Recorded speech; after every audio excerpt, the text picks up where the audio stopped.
Tanuja classes के इस YouTube platform पर आप सभी संस्कृत के सुधी पाठकों का हार्दिक स्वागत एवं अभिनंदन है। मित्रों, हम सभी लोग भारत विरचित किरातार्जुनीयम का अध्ययन कर रहे हैं। यह किरातार्जुनीयम जो प्रथम सर्ग है बहुत महत्वपूर्ण है। बहुत सारी परीक्षाओं के पाठ्यक्रम में यह निर्धारित है, तो ये सभी के लिए महत्वपूर्ण है वीडियो। चलिए देखते हैं हम लोग एक बार रोजाना की भांति भारत का जीवन परिचय। यानी कि भारत ही जो हम लोग जानते हैं, यानी कि भारत इनका मूल नाम नहीं था। इनका मूल नाम दामोदर था। भारत तो इनकी उपाधि थी।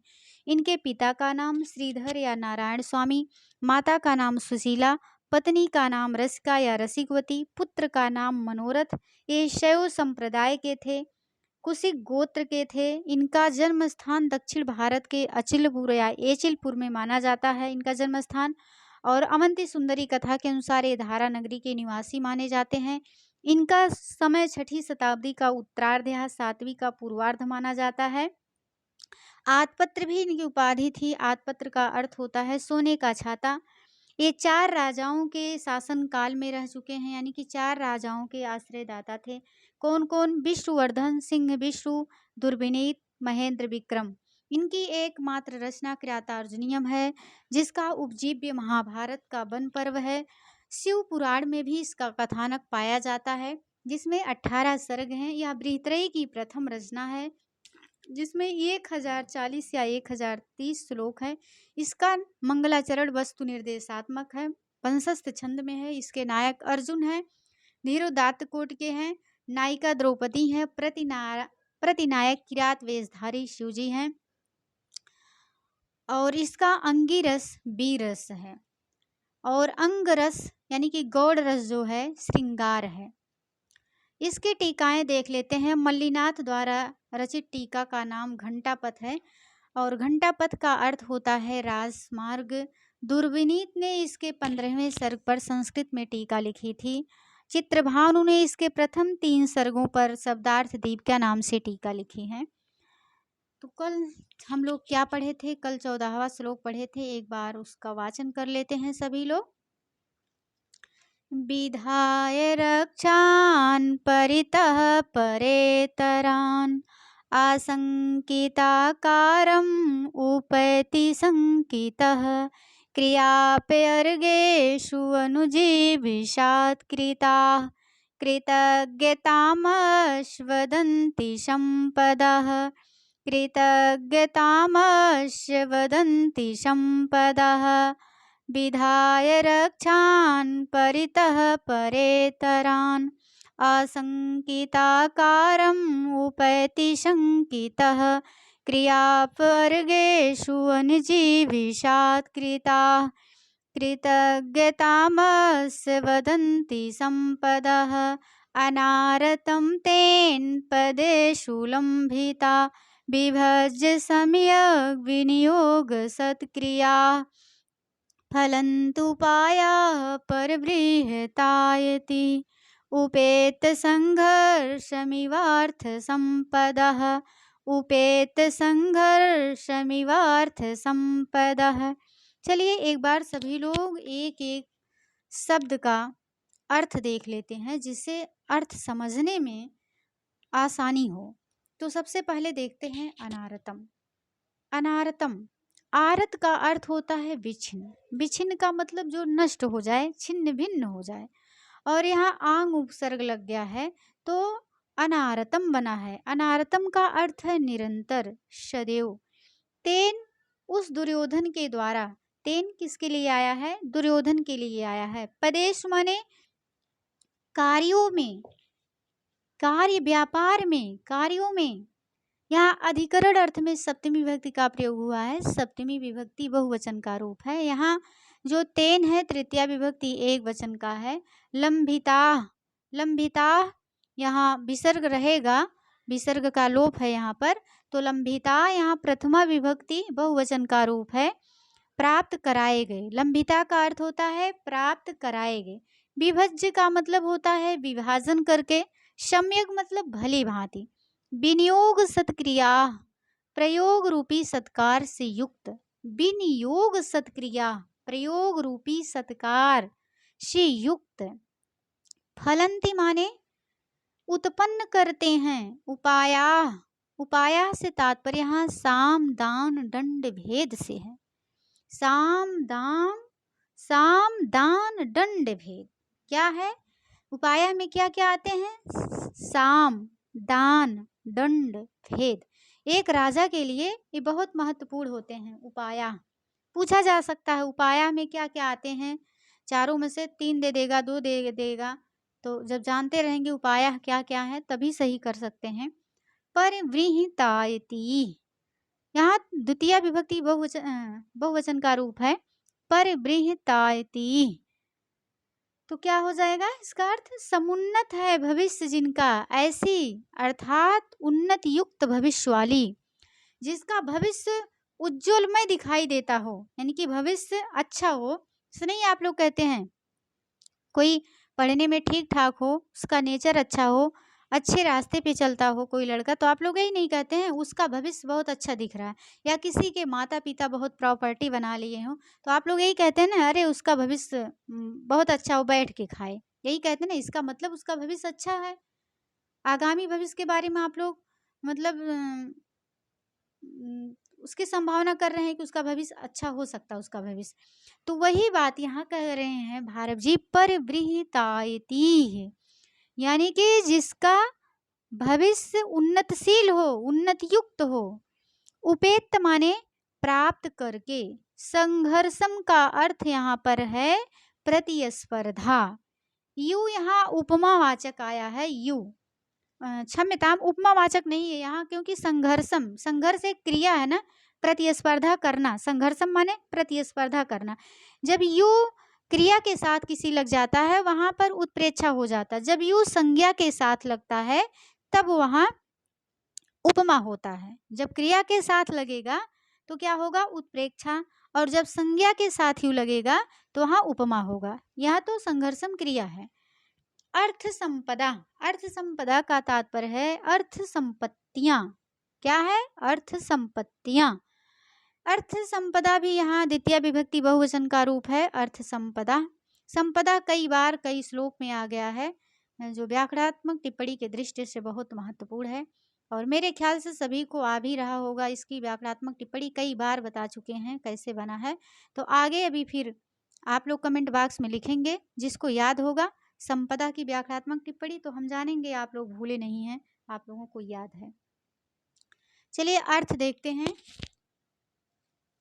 तेन पदेषु, तेन किसके लिए आया? बार बार कह रहे हैं, आप लोग ध्यान दीजिए। ये लाइन दे करके, पंक्ति दे करके पूछा जा सकता है यहाँ तेन पद किसके लिए आया है। तो तेन किसके लिए आया है? दुर्योधन के लिए आया है। तेन दुर्योधन, यानी कि उस दुर्योधन के द्वारा पदेषु सम्यक विभज्य, तेन पदेषु सम्यक विभज्य विनियोग सत्क्रिया लंभिता। यहाँ फिर ऊपरी पंक्ति में आएंगे, लंभिता उपाया, लंभिता उपाया संघर्षम, लंभिता उपाया संघर्षम उपेत, उपेतयु परिवृहितायति, परिवृहितायति अर्थ संपदा।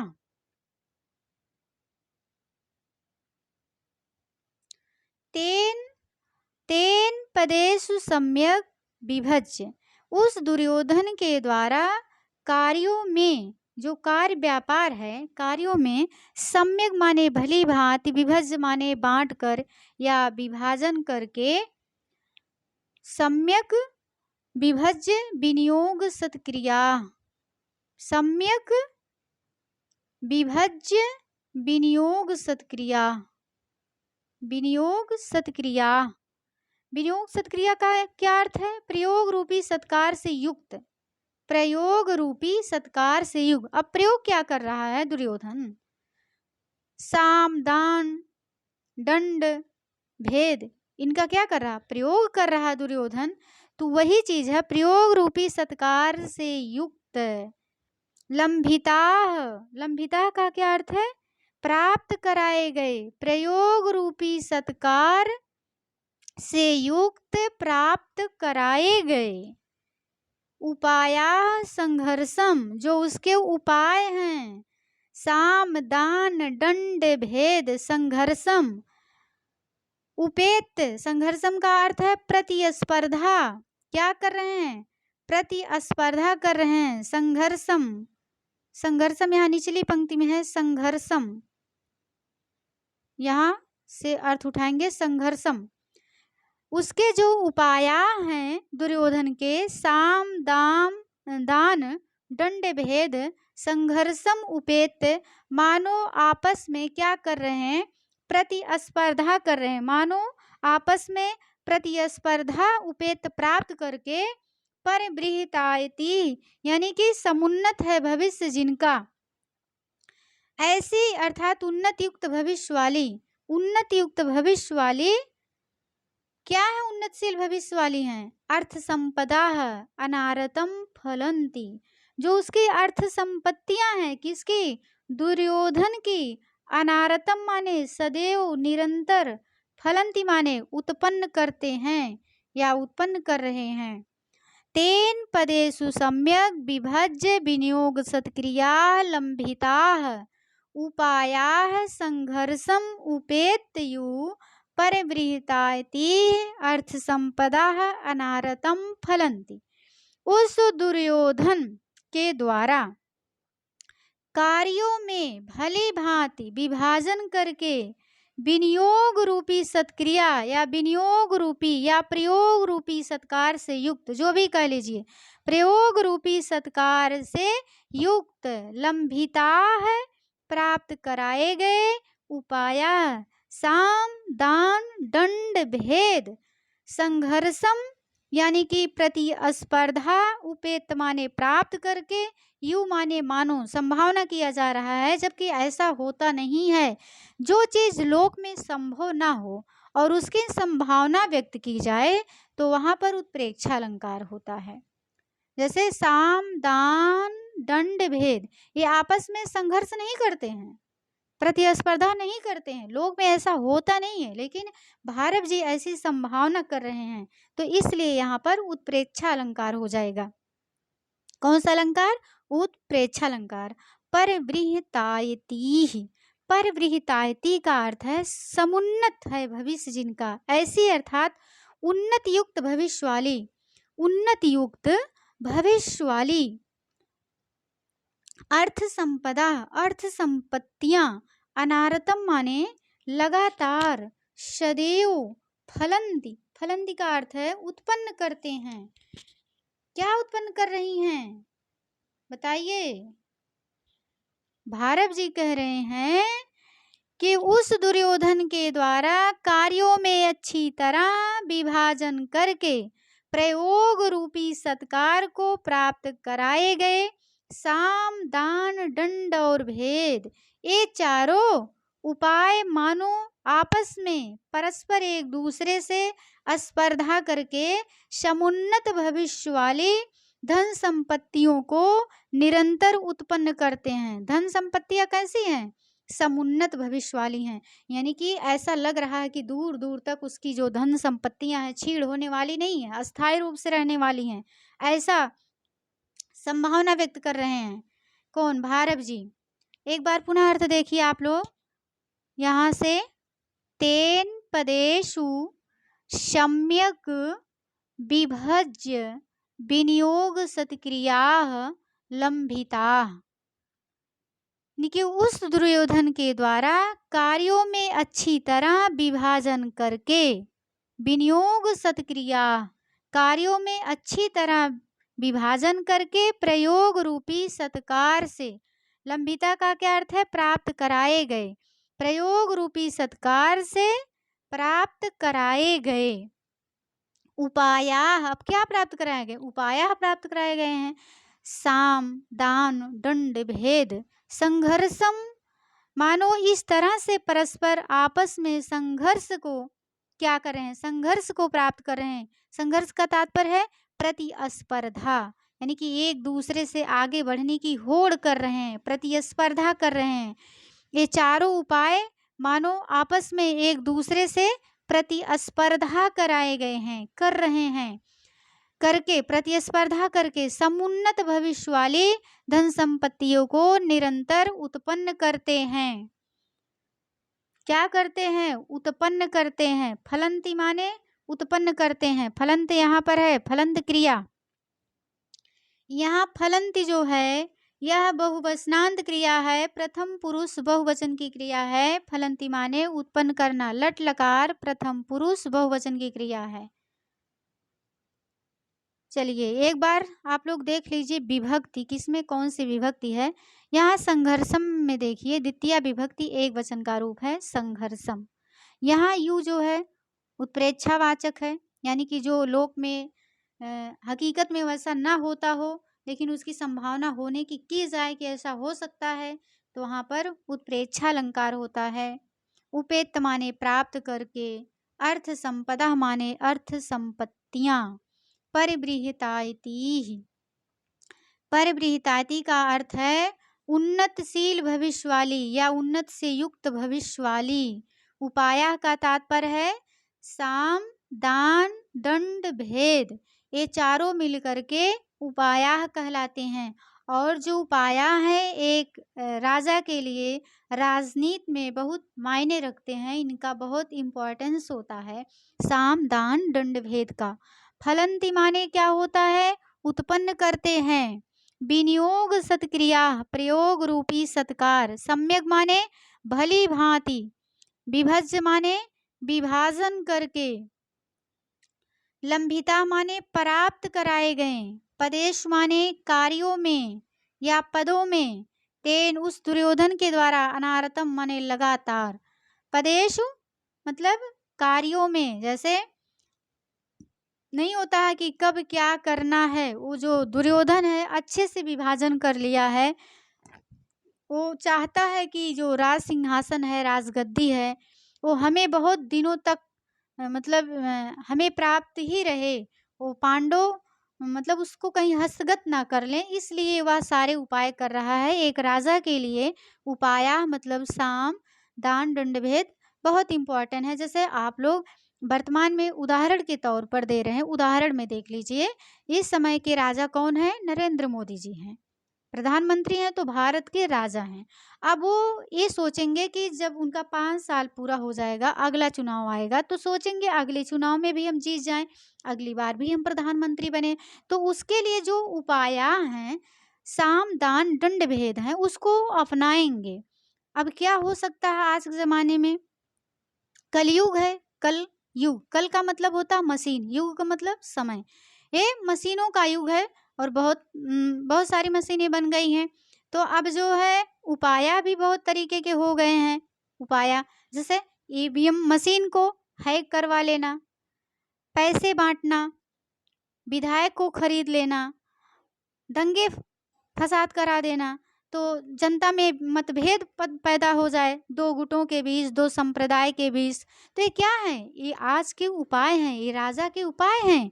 ये राजा अपनी गद्दी पे बने रहने के लिए ऐसा करता है कि अस्थायी रूप से हमें ये शासन मतलब हम शासन चलाते रहें, शासन प्रशासन मेरे हाथ में रहे। तो ऐसा राजा लोग करते हैं। कहा जाता है कि राजनीति में कोई किसी का सगा नहीं होता है।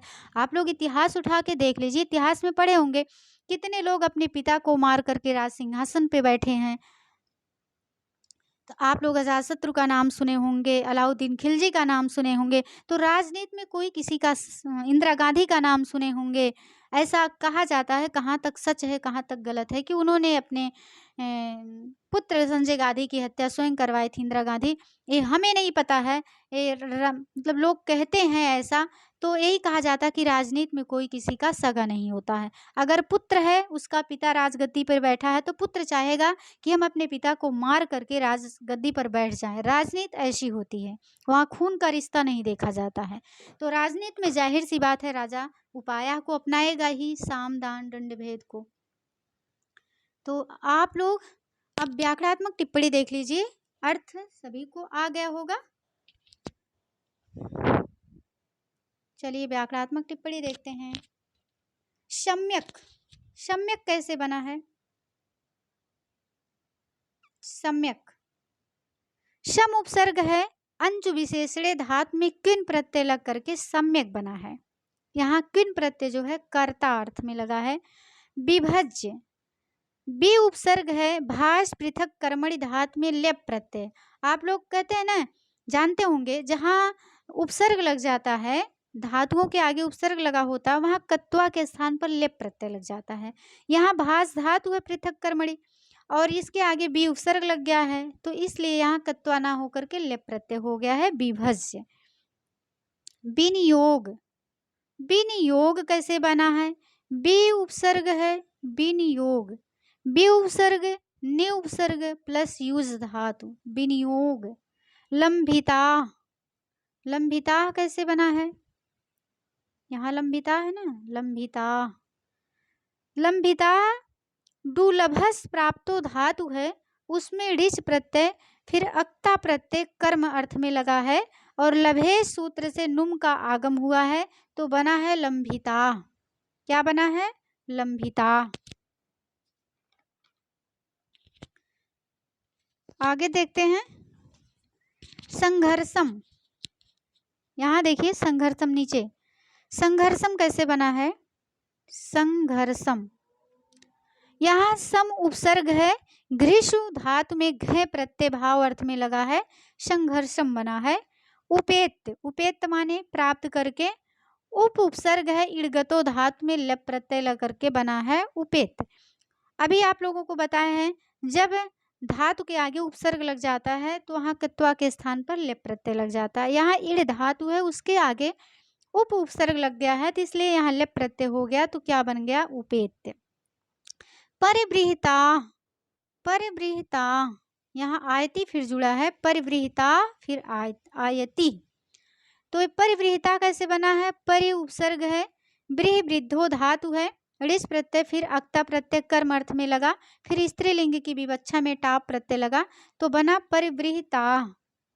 संपदा कई बार आ चुका है, संपदा कई बार बताए भी हैं, एक बार पुनः आप लोग फिर देखिए संपदा। हो सकता है आपकी बार संपदा में पूछ लिया जाए, क्योंकि संपदा कई बार आया है, कई श्लोकों में आया है संपदा, पूछा भी गया संपदा। तो संपद कैसे बना है? सम उपसर्ग है, पद, सम पद, पद धातु है, फिर क्विप प्रत्यय है। कौन सा प्रत्यय है? क्विप प्रत्यय, सर्वाहारी लोप हो जाता है इसका, क्विप प्रत्यय, क्विप प्रत्यय। संपदा में कौन सा प्रत्यय है? तो क्विप प्रत्यय है। आयति कैसे बना है? आयति, यहाँ जो आयति है कैसे बना है? तो आयति आंग उपसर्ग है, यम उपरमे धातु से इक्तिन प्रत्यय भाव अर्थ में लगा है, तो आयति बना है। अब आरत कैसे बना है? आरत, अनारतम पढ़े हैं ना, तो आरत कैसे बना है? आंग उपसर्ग है, रम धातु अक्ता प्रत्यय, आंग उपसर्ग रम धातु अक्ता प्रत्यय कर्ता अर्थ में लगा है, तो बना है आरत।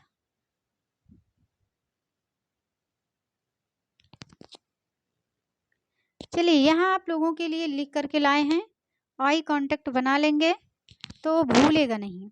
अब देखिए सम्यक, फटाफट आप लोग देख लीजिए, आई कांटेक्ट कर लीजिए।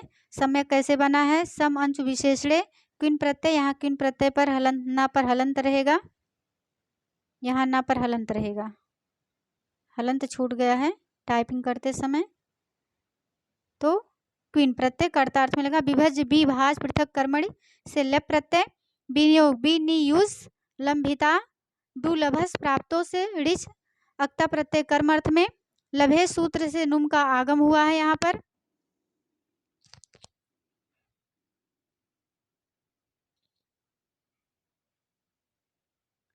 संघर्षम, सम उपसर्ग ग्रीषु धातु में घे प्रत्यय भाव अर्थ में हुआ है, यहाँ भा डबल बार लिख गया है, तो भाव अर्थ में है, एक भा नहीं रहेगा, यहाँ पर चला गया। चलिए यहाँ पर भा भाव अर्थ लिखा गया है, तो भा भाव नहीं रहेगा, भाव अर्थ में रहेगा। उपेत, उप उपसर्ग इड़गतो धातु से लेप प्रत्यय, संपदा संपद क्युप है। परिवृहिता परिवृह वृद्धो धातु से ऋच प्रत्यय धनकता प्रत्यय कर्म अर्थ में लगा है, फिर टाप प्रत्यय स्त्रीलिंग की विवक्षा में लगा है। आयति, आयति कैसे बना है? आंग उपसर्ग यम उपरमे धातु से इक्तिन प्रत्यय भाव अर्थ में है तो आयति बना है। आरत कैसे बना है? आंग उपसर्ग रम धातु अक्ता प्रत्यय कर्तार्थ में। समास देख लीजिए आप लोग। समास अगर देखिए पूरा यहाँ जो पूरा शब्द है दे करके पूछेगा सम्यक विनियोग सत्क्रिया, तो वहां पर कर्मधारय समास हो जाएगा। जब विनियोग के आगे यहाँ पर सम्यक भी लग जाएगा, सम्यक यानी कि सम्यक विनियोग सत्क्रिया, तो वहां पर कर्मधारय समास हो जाएगा कि यानी कि सत्क्रिया कैसी है? सम्यक विनियोग है, तो कर्मधारय समास हो जाएगा। अगर केवल इतना देके पूछेगा विनियोग सत्क्रिया, तो यहाँ पर मयूर वंशकादि समास होगा। विनियोग यो सत्क्रिया इति विनियोग सत्क्रिया, तो मयूर वंशकादि समास होगा। जब पूरे में पूछेगा सम्यक विनियोग सत्क्रिया, तो कर्मधारय आप लोग लगाएंगे। अगर विनियोग सत्क्रिया पूछेगा तो मयूर वंशकादि समास लगाएंगे। अर्थ संपदा, अर्थ संपदा में षष्ठी तत्पुरुष समास है। अर्थानाम संपदा इति अर्थ संपदा षष्ठी तत्पुरुष समास है। अनारतम न आरतमित अनारतम न तत्पुरुष समास है। कौन सा समास है? न तत्पुरुष समास है। अगर परिवृहिताम में पूछे, परिवृहितायति में पूछे तो बहुव्रीहि समास होगा। परिवृहितायति, एक मिनट यहाँ देखिए, परिवृहितायति। अगर केवल परिवृहितायति में पूछेगा तो बहुव्रीहि समास होगा। परिवृहिताम आयति आसामता परिवृहितायति। कौन सा समास होगा? बहुव्रीहि समास होगा। और आप लोगों को पता ही है, अलंकार पहले ही बता चुके हैं। अलंकार कौन सा है? कौन सा अलंकार है? उत्प्रेक्षा अलंकार है। यहाँ जो यू आया है, यहाँ उपमा का वाचक है यू। यू जो है यहाँ उपमा का वाचक है। उत्प्रेक्षा अलंकार की परिभाषा है भवेत् संभावनोत्प्रेक्षा प्रकृतस्य परात्मनः वाच्या प्रतिमाना सा प्रथमम द्विविधा मता। साहित्य दर्पण के अनुसार ये उत्प्रेक्षा की परिभाषा है। और आप लोग अगर देखेंगे पीछे टिप्पणी में किताब में, तो उत्प्रेक्षा की वाचक शब्द कुछ दिया है। कैसे आप लोग जानेंगे उत्प्रेक्षा है? तो मन्ने संके ध्रुवम पाए नूनम इत्येवम् आदयः उत्प्रेक्षा व्यंजकाः शब्दाः यू शब्दो अपि तादृशः। यानी कि जब मन्ने संके ध्रुवम पाए ऐसे शब्द आए तो नूनम, ते सब क्या है? उत्प्रेक्षावाचक शब्द गिनाए गए हैं, तो वहां पर उत्प्रेक्षा अलंकार। सबसे सरल ट्रिक है कि जब यह यू जो है किसी क्रिया के साथ आएगा तो वहाँ उत्प्रेक्षा अलंकार होगा। जब यू संज्ञा के साथ आएगा तो वहाँ पर उपमा अलंकार होगा। और ये भी है, जो चीज इस लोक में संभव ना हो, मतलब रियल में वैसे घटती ना हो, वहाँ संभावना की जाए तो वहाँ पर उत्प्रेक्षा अलंकार होता। अब यहाँ पर संभावना किया गया है, जो उसके उपाय थे आपस में संघर्ष कर रहे हैं, लेकिन ऐसा होता नहीं है रियल में, ऐसा संभावना किया जा रहा है, इसलिए यहाँ पर कौन सा अलंकार है? उत्प्रेक्षा अलंकार है। तो आज के लिए बस इतना ही। वीडियो कैसी लगी आप लोग कमेंट बॉक्स में अवश्य बताएंगे। नमः संस्कृताय। जय हिंद, जय भारत, वंदे मातरम। तब तक के लिए शुभकामनाएं।